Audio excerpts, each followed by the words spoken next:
വലിയ വണ്ടി വന്നാൽ പിന്നെ ചെറിയ വണ്ടിക്ക് പോകാൻ പറ്റില്ല.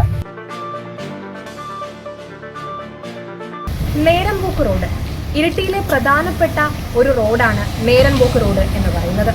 ഇരിട്ടി RT ഓഫീസിലേക്കും താലൂക്ക് ആശുപത്രിയിലേക്കും അതുപോലെ തന്നെ ഫയർ സ്റ്റേഷനിലേക്കടക്കം പോകുന്ന വാഹനങ്ങൾ ആശ്രയിക്കുന്ന ഒരു റോഡ് കൂടിയാണ് നേരമ്പോക്ക് റോഡ്.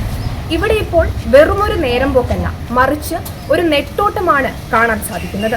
ഇരിട്ടിക്കാർ ഒന്നടങ്കം നേരമ്പോക്കിൽ നേരം കളഞ്ഞുകൊണ്ടിരിക്കുകയാണ്. അഴിയാത്ത ഗതാഗത കുരുക്ക് ഇവിടെ സ്ഥിരം കാഴ്ചയായി മാറിക്കൊണ്ടിരിക്കുന്നു. പേര് ചൊല്ലി വിളിക്കാൻ നേരമ്പോക്ക് എന്നൊരു കൗതുകമുണ്ടെന്നേയുള്ളൂ. ഈ വഴിയിലൂടെ ഒന്ന് പോയി വരണമെങ്കിൽ ഇരിട്ടിക്കാരുടെ നെഞ്ചിടിപ്പുയരും. നഗരത്തിന്റെ ഭരണ ആരോഗ്യ മേഖലകളുടെ ആസ്ഥാനമായിട്ടും ഇടുങ്ങിയ റോഡും അനധികൃത പാർക്കിങ്ങും കാരണം ഈ റോഡിപ്പോൾ കടുത്ത ശ്വാസം മുട്ടലാണ്. ഗതാഗത കുരുക്കിൽ നിരന്തരം ഇവിടെ പെട്ടുകിടക്കുന്ന ഒരുപാട് വാഹനങ്ങളും അതുപോലെ തന്നെ കാൽനട യാത്രികരെയും നിരന്തരമായി നമുക്ക് കാണാൻ വേണ്ടി സാധിക്കും. ഇപ്പോൾ ഇതൊരു പ്രശ്നമായി തന്നെ വന്നുകൊണ്ടിരിക്കുകയാണ് എന്നാണ് നാട്ടുകാർ അഭിപ്രായപ്പെട്ടുകൊണ്ടിരിക്കുന്നത്. ഈ നെട്ടോട്ടം എന്ന് അവസാനിക്കുമെന്ന് പറയാൻ പോലും കഴിയുന്നില്ല.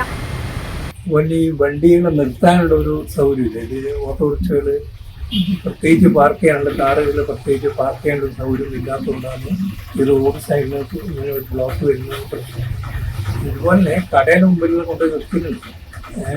ഓട്ടോറിക്ഷകൾ കടയുടെ മുമ്പിലൊക്കെ കൊണ്ടുപോയി നിർത്തിയിട്ട് പ്രയാസമുണ്ട്.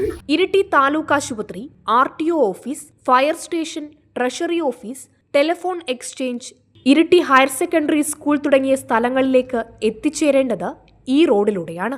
ദിവസവും നൂറുകണക്കിന് ആളുകൾ ആശ്രയിക്കുന്ന റോഡായിട്ടും ഇവിടുത്തെ ഗതാഗത പ്രശ്നങ്ങൾക്ക് ഇതുവരെയും അറുതി വരുത്താൻ കഴിഞ്ഞിട്ടില്ല. പാർക്കിംഗ് സംവിധാനങ്ങൾ ഉള്ളപ്പോഴും റോഡിന്റെ വശങ്ങളിൽ പെട്ടെന്നുള്ള ആവശ്യങ്ങൾക്കായി ഇരുചക്ര വാഹനങ്ങളും മറ്റു വാഹനങ്ങളും അശ്രദ്ധമായി പാർക്ക് ചെയ്യുന്നതാണ് ഗതാഗത തടസ്സം വർദ്ധിക്കാനുള്ള പ്രധാന കാരണം. പേ പാർക്കിങ്ങിന്റെ സൗകര്യം ഉണ്ടെങ്കിൽ കൂടി സാധാരണ ട്രാഫിക്കുള്ള റോഡിലാണ് ആൾക്കാർ നിർത്താറ്. അവരെ പറഞ്ഞ് തിരുത്തിയിട്ട് ഫൈനിടുന്നൊക്കെ പറഞ്ഞു കഴിഞ്ഞാൽ അവർ കൊണ്ട് പാർക്ക് ചെയ്യുക. അവർ കാശ് തരാൻ മടിച്ചിട്ടാണ് റോഡ് സൈഡിലൊക്കെ നിർത്തുന്നത്. ഇരിട്ടി അഗ്നിരക്ഷാ നിലയത്തിലെ വാഹനങ്ങളും ആംബുലൻസുകളും ഉൾപ്പെടെ ഈ റോഡിൽ കുടുങ്ങാറുണ്ട് എന്നാണ് റിപ്പോർട്ടുകൾ. ടൂറിസം സാധ്യത മുൻനിർത്തി നേരമ്പോക്ക് മുതൽ പഴശ്ശി ഡാം സൈറ്റ് വരെ ഇരുഭാഗവും വീതി കൂട്ടാൻ ടാർ ചെയ്ത് നവീകരിക്കുന്നതിനായി കഴിഞ്ഞ ഇരിട്ടി നഗരസഭാ ഭരണസമിതി മുൻകൈയെടുത്ത് എല്ലാ വിഭാഗങ്ങളെയും ഉൾപ്പെടുത്തി ഒരു ജനകീയ സമിതി രൂപീകരിക്കുകയും ഈ സമിതിയുടെ നേതൃത്വത്തിൽ റോഡിന്റെ ഇരുഭാഗങ്ങളിലുമുള്ള വ്യാപാരികളുമായി സംസാരിച്ച് റോഡ് വീതി കൂട്ടി 10 മീറ്റർ റോഡായി പൊതുമരാമത്ത് വകുപ്പിന് കൈമാറാനുള്ള ശ്രമം നടത്തിയെങ്കിലും ഇത് ഫലം കണ്ടില്ല. പേ പാർക്കിംഗ് സംവിധാനങ്ങൾ പലയിടങ്ങളിലായി ഒരുക്കിയിട്ടുണ്ടെങ്കിലും അനധികൃതമായി റോഡരികുകളിൽ പാർക്ക് ചെയ്യുന്ന വാഹനങ്ങളെയാണ് നമുക്ക് കാണാൻ വേണ്ടി സാധിക്കുന്നത്. എത്ര കാലം ഇതിങ്ങനെ കടന്നുപോകും എന്നുള്ളതും ഒരു ചോദ്യചിഹ്നമായി തന്നെ മാറിയിരിക്കുകയാണ്.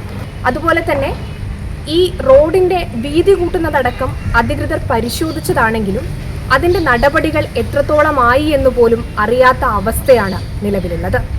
ക്യാമറ പേഴ്സൺ ഗ്രിൻസ് ജോർജിനൊപ്പം Reshmitha, prime vision news, Iritty.